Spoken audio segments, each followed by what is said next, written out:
আসসালামু আলাইকুম, welcome to my channel আমার রান্নাঘর। আশা করছি সবাই খুব ভালো আছেন। আজকে আমি আপনাদের 1.5 পাউন্ডের চকলেট বার্থডে কেক তৈরি করে দেখাবো। এই বার্থডে কেকের বেস কেকটা আমি 2টা ডিম দিয়ে চুলায় নর্মাল সিলভারের হাঁড়িতে তৈরি করেছি।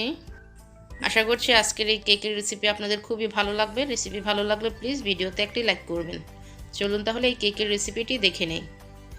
প্রথমেই আমি শুকনো উপকরণগুলো চেলে নেব, সেজন্য একটা বাটির উপরে চালনি নিয়েছি। এখন এই চালনিতে দিয়ে দিচ্ছি 2/3 কাপ ময়দা। আপনারা ময়দার পরিবর্তে আটাও ব্যবহার করতে পারবেন।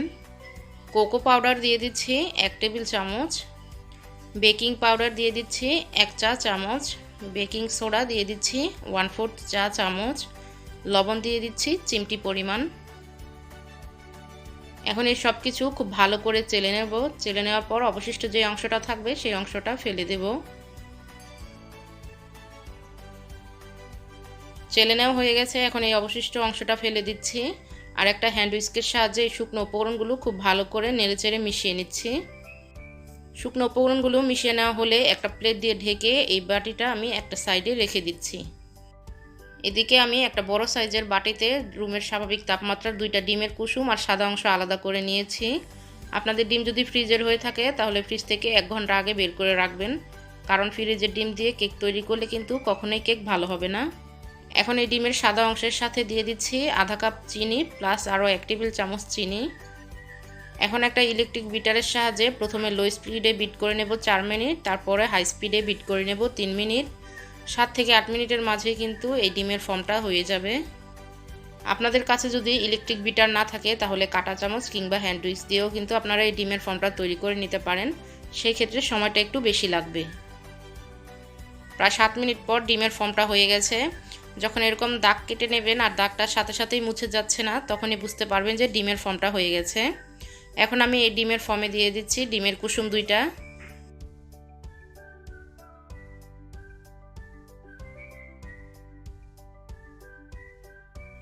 রান্নার রেগুলার সয়াবিন তেল দিয়ে দিচ্ছি 2 টেবিল চামচ, চকলেট এসেন্স দিয়ে দিচ্ছি 1 চা চামচ। আপনাদের কাছে যদি চকলেট এসেন্স না থাকে তাহলে ভ্যানিলা এসেন্সও ব্যবহার করতে পারবেন। এখন এই বিটারের সাহায্যে 1 থেকে 1.5 মিনিটের মতো বিট করে নিচ্ছি। এখন আর বেশি সময় ধরে বিট করতে হবে না, কারণ সব কিছু খুব ভালো করে মিশিয়ে নিলেই হবে। অতিরিক্ত বেশি ওভারবিট করলে কিন্তু কেকটা বেক হয়ে যাওয়ার পর চুপসে যাবে।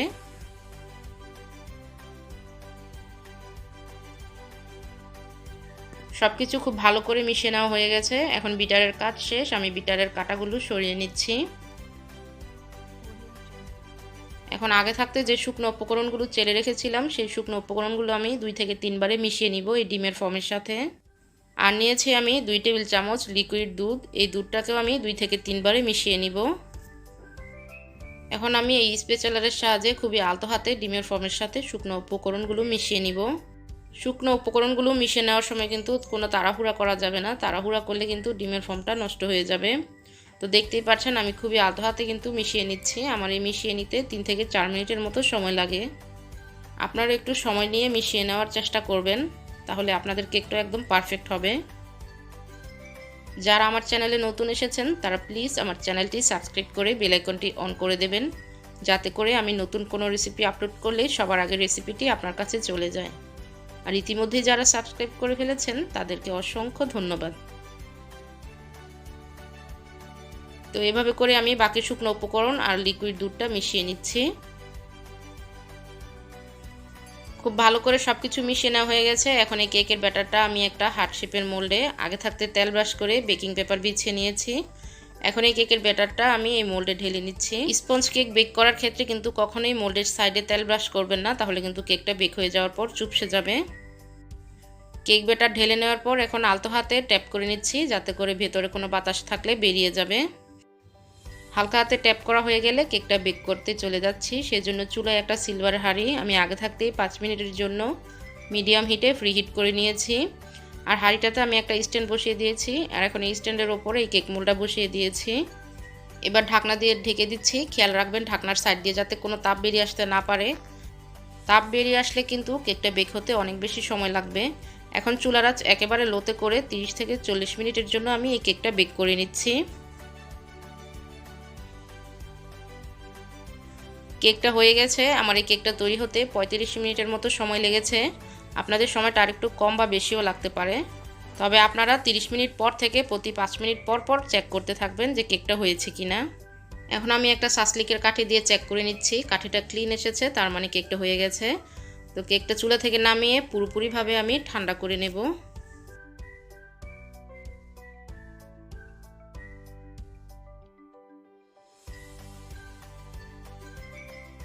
কেকটা এখন পুরোপুরিভাবে ঠান্ডা হয়ে গেছে। আমি একটা ছুরির সাহায্যে কেকের সাইডগুলো আলগা করে নিচ্ছি আর কেকটাকে মোল্ড আউট করে নিচ্ছি।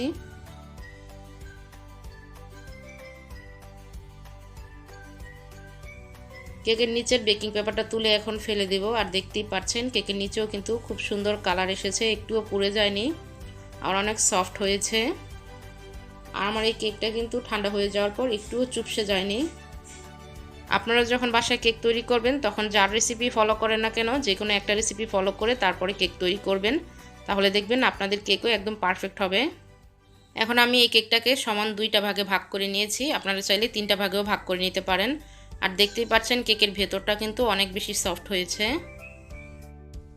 আপনারা যদি বাসায় বার্থডে কেক তৈরি করেন তবে একদিনে যদি ঝামেলার মনে হয় তখন আপনারা এইভাবে স্পঞ্জ কেক 1 দিন বা 2 দিন আগে তৈরি করে নরমাল ফ্রিজে এয়ারটাইট বক্সে কিংবা প্লাস্টিক র্যাপিং দিয়ে পেঁচিয়ে রেখে দিতে পারেন।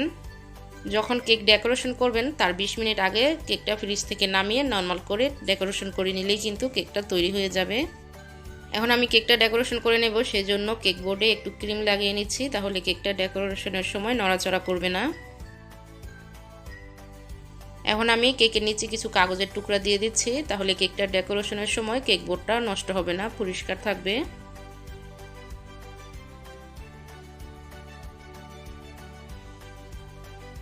তিন টেবিল চামচ চিনি আর 2/3 কাপ পানি দিয়ে একটা সুগার সিরাপ তৈরি করে নিয়েছি। আর এই সুগার সিরাপটা কিন্তু আমি জাল করিনি, এমনি চিনিটা গুলিয়ে নিয়েছি পানির সাথে। এখন এই কেকের লেয়ারে সমানভাবে সুগার সিরাপটা দিয়ে দিচ্ছি। খেয়াল রাখবেন সুগার সিরাপটা কিন্তু অতিরিক্ত বেশি পরিমাণে দিতে যাবেন না, তাহলে কেক খাওয়ার সময় অনেক বেশি ভেজা মনে হবে। আবার একেবারে কমও দিতে যাবেন না, তাহলে কেকটা খাওয়ার সময় অনেক বেশি শুকনা মনে হবে। এখন এই লেয়ারের মধ্যে আমি দিয়ে দিচ্ছি হুইপড ক্রিম। ভিভো হুইপড ক্রিমের রেসিপি আমার চ্যানেলে আছে, আপনারা চাইলে দেখে নিতে পারেন, আমি লিঙ্কটা ডেসক্রিপশন বক্সে দিয়ে রাখবো। এই লেয়ারে ক্রিম দেওয়া হলে এখন দিয়ে দিচ্ছি চকলেট গানাশ। আমার চ্যানেলে 2 ধরনের চকলেট গানাশের রেসিপি আছে, আমি লিঙ্কটা ডেসক্রিপশন বক্সে দিয়ে রাখবো। এখন আমি কেকের সর্বশেষ লেয়ারটা বসিয়ে দিচ্ছি, একইভাবে এই লেয়ারেও সুগার সিরাপ দিয়ে দিচ্ছি।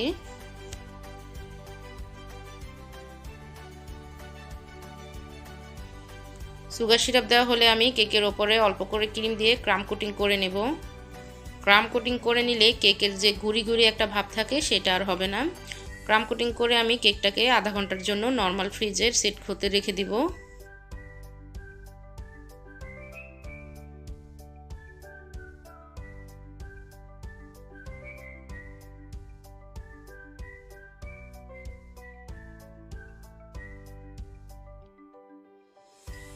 আধা ঘন্টা পর আমি কেকটা ফ্রিজ থেকে বের করে এনে এখন বেশি করে ক্রিম দিয়ে পুরো কেকটাকে কভার করে নেব। আপনারা কেক ডেকোরেশনের কাজটা একটু সময় নিয়ে করবেন, কারণ তাড়াহুড়া করলে কিন্তু কখনোই কেক ভালো ডেকোরেশন করতে পারবেন না। কয়েকবার প্র্যাকটিস করার পরে কিন্তু আপনারা খুব ভালো করে কেক ডেকোরেশন করতে পারবেন।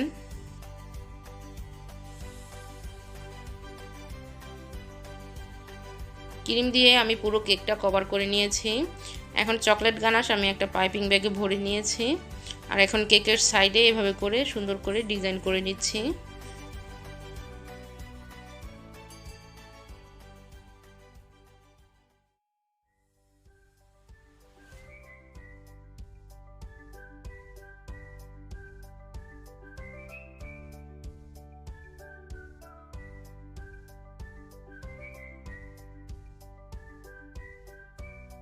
হুইপড ক্রিম আমি পাইপিং ব্যাগে ভরে নিয়েছি, আর একটা বড় সাইজের স্টার নজলের সাহায্যে কেকের ওপরের চারো সাইডে ফুল তৈরি করে নিচ্ছি। ওপরের দিকে চাপ দিয়ে নিচের দিকে চাপ দিলেই কিন্তু এভাবে একটা ডিজাইন হয়ে যাবে। কেকটা আমি আমার পছন্দ মতো ডেকোরেশন করছি, আপনারা আপনাদের পছন্দ মতো যেভাবে খুশি সেভাবেই কেকটা ডেকোরেশন করতে পারবেন।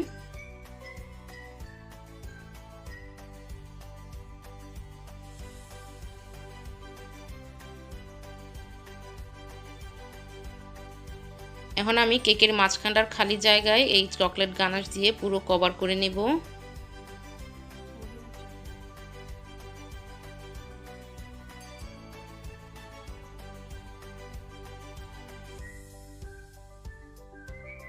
এখন আমি কেকের নিচের ছোট ছোট কাগজের টুকরাগুলো সরিয়ে নিচ্ছি। আর দেখতেই পাচ্ছেন কাগজের টুকরাগুলো দেওয়ার ফলে কিন্তু কেক বোর্ডটা পরিষ্কার রয়েছে, আলাদাভাবে পরিষ্কার করার ঝামেলায় পড়তে হয়নি। এখন একই নজলের সাহায্যে কেকের নিচে ছোট ছোট ফুল তৈরি করে আমি বর্ডার তৈরি করে নিচ্ছি, তাহলে কেকটা দেখতে অনেক বেশি সুন্দর লাগবে। কেকের ওপরে কিছু সিলভার কালারের সুগার বল দিয়ে সাজিয়ে নিচ্ছি। কেকের ওপরে যে ফুলগুলো আছে এই ফুলের উপরও আমি কিছু স্প্রিঙ্কেল দিয়ে সাজিয়ে নিচ্ছি।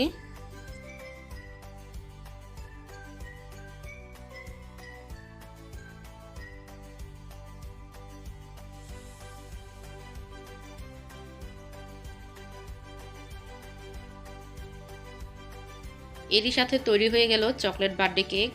আপনারাও বাসায় এভাবে করে বার্থডে কেক তৈরি করে নিতে পারেন। আমার আজকের এই চকলেট বার্থডে কেকের রেসিপি আপনাদের কেমন লেগেছে সেটা প্লিজ কমেন্ট বক্সে কমেন্ট করে জানাবেন। আপনার ফ্যামিলি অ্যান্ড ফ্রেন্ডসদের সাথে রেসিপিটি শেয়ার করবেন। আজকের জন্য বিদায় নিচ্ছি। আল্লাহ হাফেজ।